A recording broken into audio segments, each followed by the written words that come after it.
ubuzima nibwo gihataka noti higa ibicero ushaka ukoresha imanati aha turi muri kaingia kati ibibazo mu kubitorera umuti kola bibi guhagarara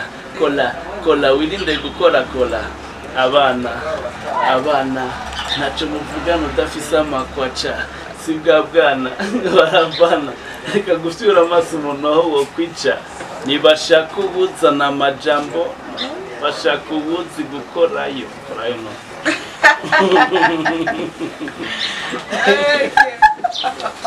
bigoye gute ni bisanzwe nimba hari donc ni quelque chose que je fais oui ou non umenga ntibigoye à moins que je sois kuba ari ibipimera là je peux comprendre bon hari impamvu ushobora kubona ko bitagoye ariko ibibazo bya bigora umuntu bigora kandi bigora abagabo hari ibintu bigoye umva nico bituma n'ingo z'amazasanga bisaba kuntu uri kurambwira ni bisanzwe kweli bishobora kuba ari bisanzwe muga mu yindi ntabwo asasi bisanzwe nico bituma ndavuga ko bigoye kwishurira kuri aka kantu biragoye sawa.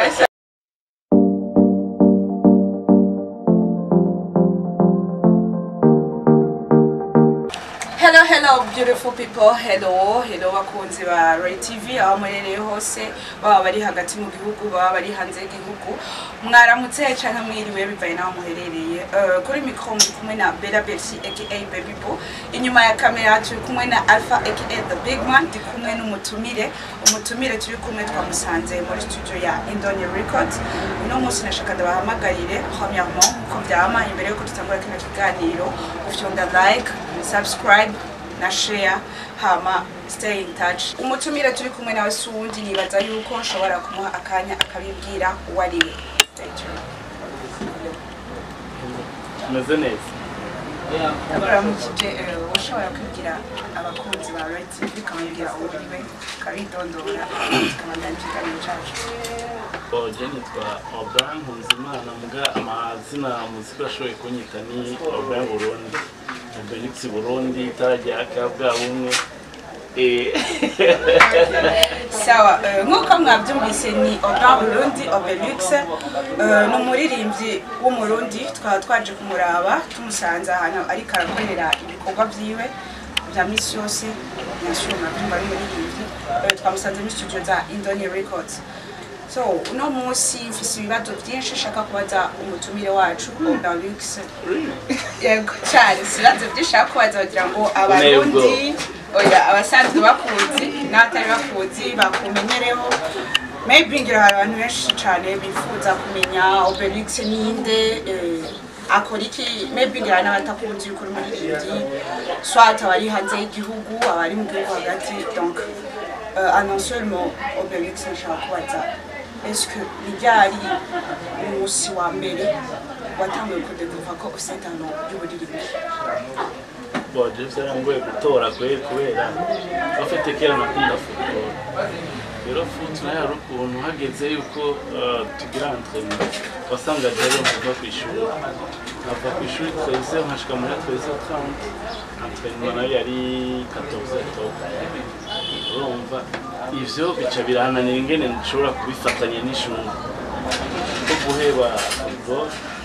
gasa navuze ndayihevye kugira nje umuntu narayihevye gusa mvuga kaje mpambane n'amashuri then bica bigenda ukundi ku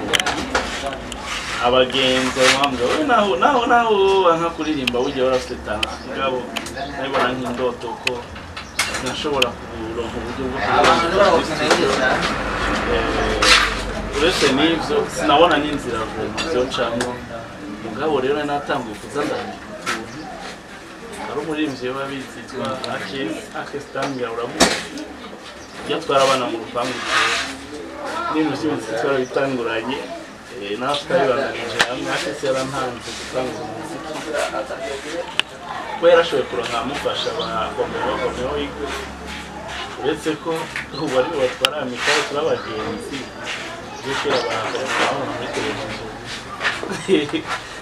ivyo kuririmba navyo ukuntu vyanjemwo boje narandika amateksto nayaha abagenzi bakiririmbira ko je nta n'urusha nahise no muhira bwo kuririmba jeno ngo ko navyisanze n'ejo nta buhinga bavuga naragize uko cyane nagize kuba ya abagenzi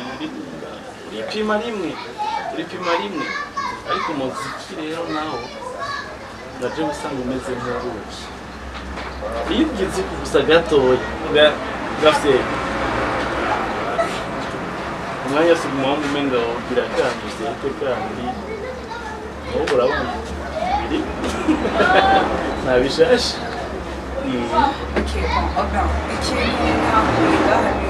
donc ni kuvuga ko apart yo kuba n'umuririmbyi usanzwe n'umwanditsi yego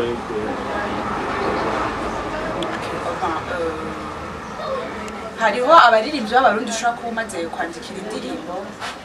canke indirimbo donc ça veut dire ko indirimbo zose uririmba ni wowe uziyandikira wowe nyine ubwawe indirimbo nanje ndaziyandikira hariyo nabo nandikira mugabo nkunze kuza ndavuga ngo naka naramwandikiwe canke ngo naka nzomwandikira biraba umuntu akatubwira mfashe iki rero ndabifata ko ari bya bindi namwe niko ndavuga bwawe yego hari aho bingaburira canke bikandihira inzu canke bikanyambika mugabo sinigera nitaho cane kuvuga ngo umuziki ngo kubera ngo abona andikiye ngo ndabayeho cyangwa ikini bisanzwe n'ibintu biraza no gufashanya tu uretse ko ngaho iwacu ari bamwe bacabona umenga nako baramwandikiye umva camufata nko kumenga ntazi kwandika ari nzatangazwa n'ingene wamwandikiye nuko yakoze nuko aba yarakoze arakora ku mitima y'abantu benshi oje ndabikora mugabe no kuririmba ndaririmba mugabe byo kwandika n'ibyo nkunda cyane simba kuririmba sawa okay Obelix ariko haraheze igihe tutakubona uri kurakora haraheze igihe tukumva muri no industry ya music tubwira Obelix ari mu biki uri kudutegurira igiki gishasha canke hoba hariho des raisons quelconques zagutumye uba muri silence umazemo igihe mu bisanzwe umuntu ahisha hagwaye ntabashaka gukira ogese no kubisha mu muziki ngo uradufasha byose umuziki wacu dukora ngaha iwacu Burundi sivuze hose iwacu Burundi mu gihe ugifatwa nk'utugenegene utaraba akazi canke umwuga utugenegene si umwuga kandi sakazi sizwe kurantaho mu gihe ugifatwa nk'utugenegene biragoye kugira umuntu azovuga ati ndashobora kugira mariage nkashira umugore mu nzu abana nkabamenya byose biragoye cyane rero mu gihe meze uko ukacubona Jesse ndiko ndaboneka cyane mu muziki nuko ndiko ndiruka kugira ngo aho bantu ndiko ndiruka ngo cyo turakura antwa sindi umwana mutoya vuba cyo turakura rero ikintu gihari umuziki wacu nitwe turi ba papa niba twaba mama urabona muri papa mukimama turi papa tukimama kubera iki aba boss abantu bateye imbere cyane biragoye ukuntu gushiramo amahera atabona ubunyene ko gira yagaruka dukunda kunguka n'ingoga barundi umva umuziki yose turakora ubonye ntariko ndaboneka cyane nuko mba nabayokikwe n'ibindi bugasi kuvuga ngo simba ndikunda kora ariko nk'ubu wewe ndibaza afana ko tutangura ikiganiro nashoboye kumvisha indirimbo zitandukanye ko ratwaje umbwira ko nabaye umunebwe ibintu nk'ibyo nazkumvishije nazo zitarasohoka ntacyo bitwaye wazumvise antwa gukora turakora rero bya tubisohore ni buke bisaba ko umuntu afata akanembeye neza agapanga umwanya neza mukabona gusohora ikindi kintu naco kindi novuga iyo ubonye umuntu atariko araboneka cyane kuvuga yuko atari update cyangwa atariko arakora hariyo ikintu bisaba yuko witaza kugira usimba ahantu hanini mu mwanya mutoya udashobora kumara amezi atandimba usohora ariko ndayisohoye nkabura komante nk'iyi mbi mbona ikigero kintu ariko aragwana naco twama twakoze indirimbo mugabo birakenewe dukora imiziki myiza iri ku rwego. Ok, donc comme conclusion, Monsieur Goutiranga, ça veut dire que à part ta carrière musicale, donc pour la fille c'est l'une des bintu ukora mu buzima busanzwe, genre qui te facilite la vie. Bien sûr que oui. Yeah. Bon, nkuko mwabyumvise murumva ko Obalix à part ya sa carrière musicale, arafise ibindi bintu asanzwe akora mu buzima busanzwe juste pour lui faciliter la vie kugira ngo ubuzima bubandanye buja imbere. Donc sigure bivuze ko uyu muziki wo mu Burundi urumva ko utomutunga. Okay, Obalix, ndashobora kukubaza akabazo gatoya. Ni izihe ntambamyi ubona mu muziki w'u Burundi? Ni ibihe bintu ubona donc bituma umuziki w'u Burundi utavansa cyane? Ni ibihe bintu ubona bikwiye gukorwa kugira ngo umuziki w'u Burundi wavanse, kumbure bimere nko mu mahanga aho umuririmbyi ashaka kuririmba ugasanga aratunzwe n'umuziki wiwe, uramutungiye umuryango? Donc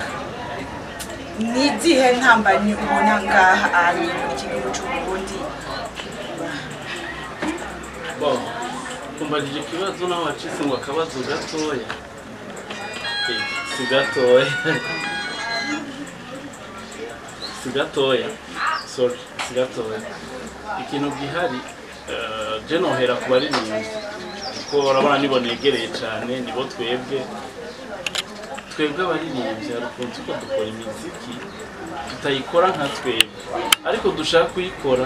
tugashaka gusimba ama-etape ngo tube imiziki yacu bibe international. Bijya bintu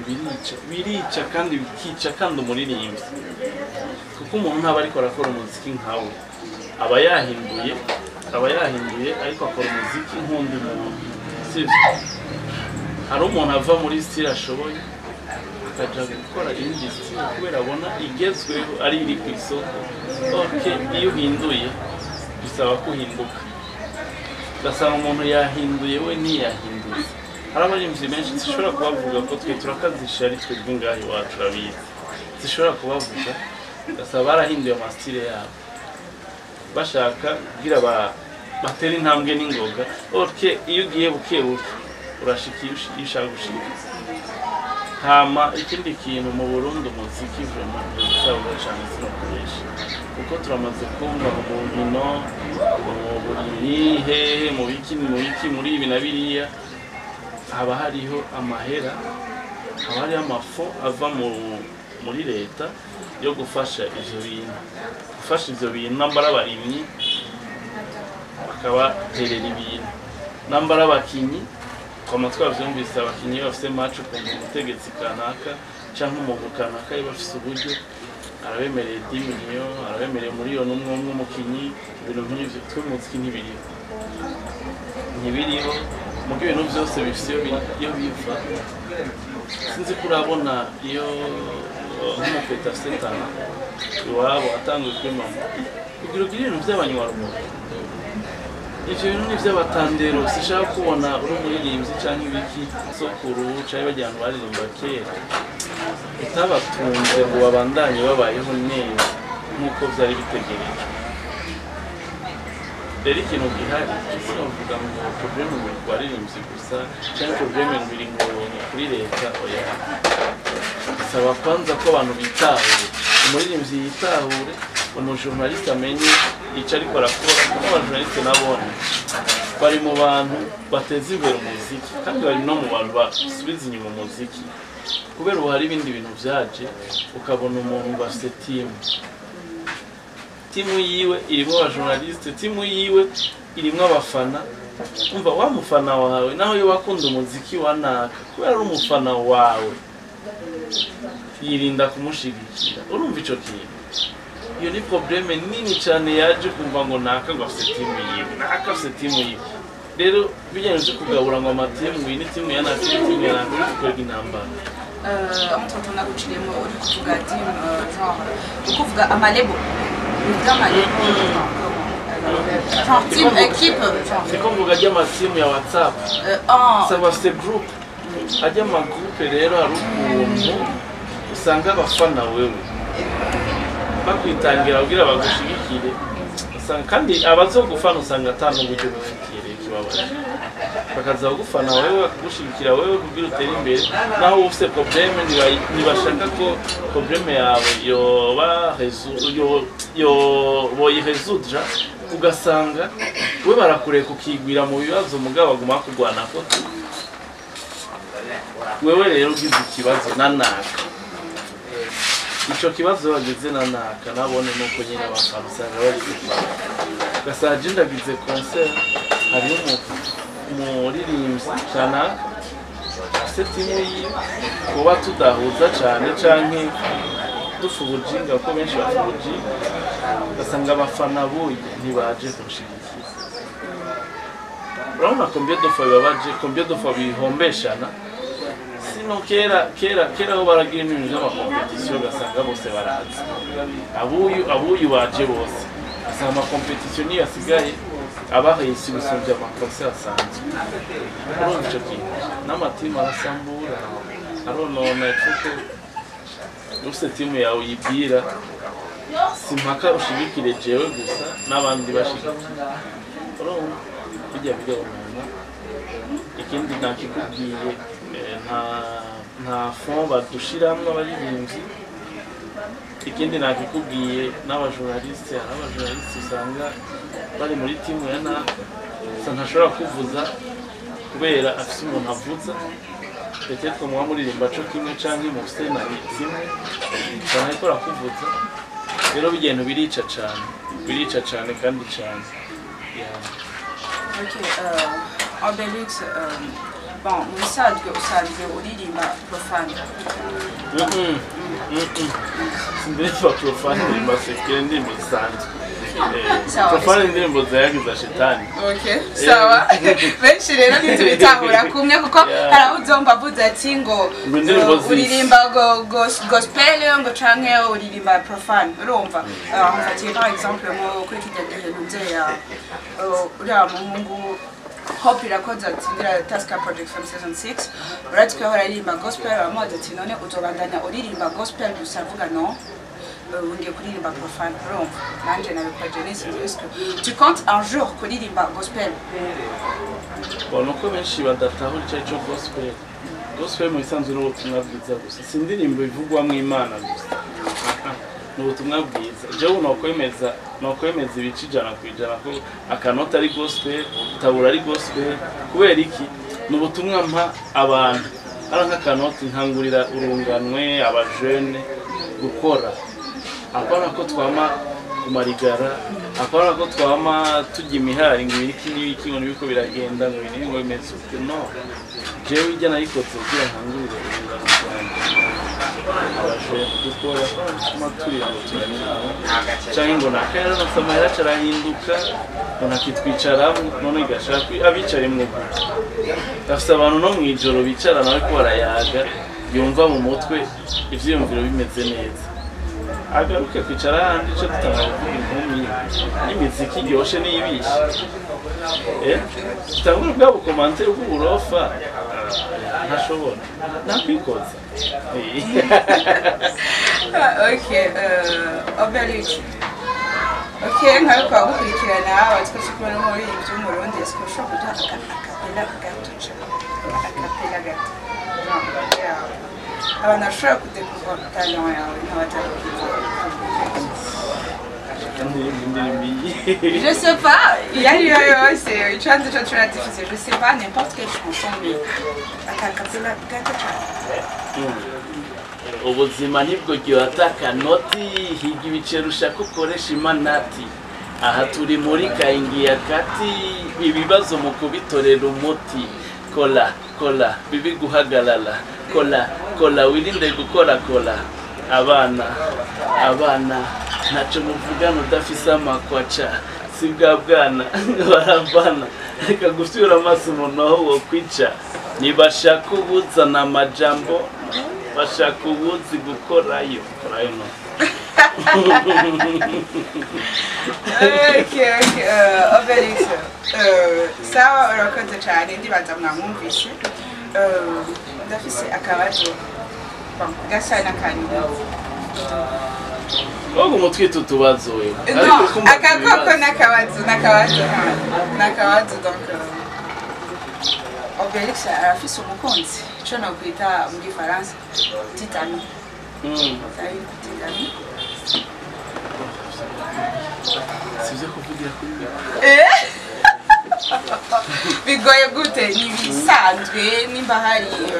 donc ni quelque chose que je fais oui ou non. Umenga ntibigoye à moins que je sois kuba ari ibipubera là je peux comprendre. Bon, hari impamvu ushobora kubona ko bitagoye ariko ibibazo bya bigora umuntu bigora kandi batwe bigora abagabo hari ibintu bigoye umva nico bituma n'ingo z'amazasanga bisaba kuntu ko ramwe ibintu bisanzwe kweli bishobora kuba ari bisanzwe muga mu yindi ntabwo sasi bisanzwe nico bituma ndavuga ko bigoye kwishurira kuri aka kantu sawa ok numvise ko aho ni no comment ok sawa Obélix donc ni ikihe kintu wowe ukangurira abaririmbyi b'abarundi surtout cyane cyane muri bino bihe hariho inkuru ikira trendinga kuri social media ndibaza amadimisi n'ubyumva abaririmbyi b'abarundi bakora just kurondera buzz bakora ibintu bivuga bidakorwa donc induru ziri hagati entre y'abaririmbyi ku baririmbyi ni ikihe kintu wowe wokangurira abaririmbyi b'abarundi niha comportement wobahanurira kwa doctor ni ukuhe kuntu bahanurira kwitwara selon n'ico bashaka muri no carrière musicale y'uburundi. Bon, jewe nukuri iyo mbwiye ibintu vy'amapezi canke ibintu vy'ibiki n'ibintu ndabitahura ukundi bafite umuntu wese iyo ageze depart aba afise ama-objectif yihaye zaba n'indirimbo ukavuga je nzoririmba nta kujya basore turabimbaza kuririmba kofa canke kuririmba gospel umuntu wenyene ubwiwe akavuga ati jewe nzokora umuziki umeze apana ko hazi ibintu bishasha canke ubona nakayagize nawe ubwira ubu tumaze fotokopi urumva hari abantu bateye amabezi kugira bashobore gushika kure kandi si bibi mugabo James Muhanu umuntu yokrea ikintu akaraba ukuntu acinjiyemo akiga n'ingano zo gusohoka kuko ibintu ntivyoroshe kuko je mu busindi ko ndaryoherwa ndiko ndumva abarinzi barafunzwe cyane baragize ko nta muntu baba bishe nta muntu baba bivye kandi gusa kunyerera n'ibisanzwe kunyerera bibaho umuntu agakora ikosa mugabo je nkuko nabivuga ni vyiza kwama twibuka gusaba pardon fara gusaba pardon vyarengera tuze turibuka gusaba pardon bizodufasha cyane hama ico saba gusa abandi baririmbyi bagenzi banje ifa ko umuntu agira target rero dushaka gushika kuri twihute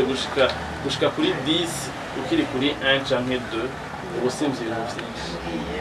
tugende bukebuka wowe ufise iyo ntumbero yawe uvuga ndafise icyo ushaka gushika biroroshe cyane uguma ugenda gusa ugume wiyevaza wenyine urabe kuri kuratera intambwe canke sawa urakoze bakunzi ba Ray TV twari kumwe na Obélix ngaha donc nashaka ndamusabe asezera abakunzi ba Ray TV nkuko byama biri n'amagambo kugira like bon ambwiye ngo ndabasezere ngo mugire like share na comment na subscribe nivyo nanzo nibagiye nk'ikimwe sawa urazi rero mubigire kuri iyi channel mwongere mubigire no kuri channel yacu apana haho nyine bwabundi okay nuko rero bakunzi ba Ray TV kuri micro mwari kumwe na Bella Belsi aka Belubu inyuma ya kamera ndamushimiye cyane Alpha aka the big man murakoze cyane ciao.